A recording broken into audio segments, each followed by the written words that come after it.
महाराष्ट्रामध्ये स्थानिक स्वराज्य संस्थांच्या निवडणुकांचा रणसंग्राम लवकरच तुम्हा सगळ्यांना पाहायला मिळणार. आता लातूर शहर महानगरपालिकेचं यावर्षीचं चित्र काय असणार आहे आणि एकंदर तुमचं विश्लेषण काय? अर्चनाताई पाटील यांच्याकडे नेतृत्व दिल्यामुळे आता कुठेतरी चुरशीची लढत होणार आहे की काय? या संदर्भामध्ये लातूर जिल्ह्यातले तरी आमदार सध्या तरी राजकारण करताना दिसून येत नाही. होईल इफेक्ट, परंतु मनावर तितक्या मताधिक्यानं जे त्यांचे उमेदवार आहेत ते येणार नाहीत. त्याचं कारण या दोन्ही नगरपालिका आणि नगरपंचायत लातूर शहरासाठी, लातूर तालुक्यासाठी अतिशय महत्वाचे आहेत. 10 ते 12 लोक काही दिवसामध्ये काँग्रेस हे भाजपच्या कडे जाण्याचे या ठिकाणी चिन्ह समोर येत आहे.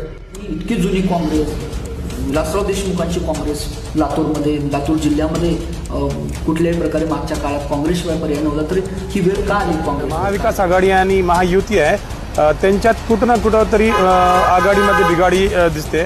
सोयाबीन संशोधन केंद्र असेल आणि देवणी गोळू संशोधन केंद्र असेल, हे दोन्ही संशोधन केंद्र तिथून पळवले गेले.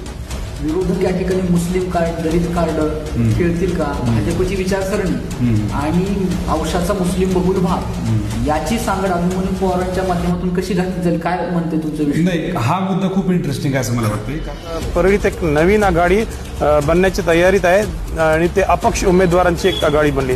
तो म्हणजे ही लढाई निलंगा विरुद्ध बाभळगाव आहे असं नरेटिव्ह सेट करण्याचं काम तिथले भारतीय जनता पार्टीचे सगळे सिस्टीम करताना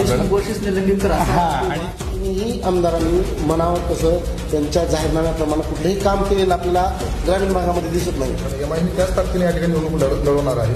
त्याच्यामुळे काँग्रेस हा दलित समाजाला महापौरपदाची उमेदवारी देईल अशी शक्यता जास्त या ठिकाणी वर्तवली जात आहे. आज सुद्धा ते आपल्यासोबत या ठिकाणी जुळलेले आहेत. आपण त्यांच्यासोबत चर्चा करणार आहोत. आणि ग्राउंडवर आम्ही जाऊन प्रामुख्याने जे लोकांचे इश्यूज आहेत आणि एक ऑडिट त्याला आपण म्हणूया की स्थानिक स्वराज्य संस्थांचे जे वॉर्ड्स आहेत त्यांच्यामधून आम्ही ते ऑडिट करण्याचा प्रयत्न करू की निर्मूलनासाठी तुमची भूमिका काय असणार आहे हा प्रश्न नक्की विचारला जाणार आहे. तो एक सूर आहे. त्यामुळं ही निवडणूक खूप इंटरेस्टिंग आणि अटीतटीची होणार आहे.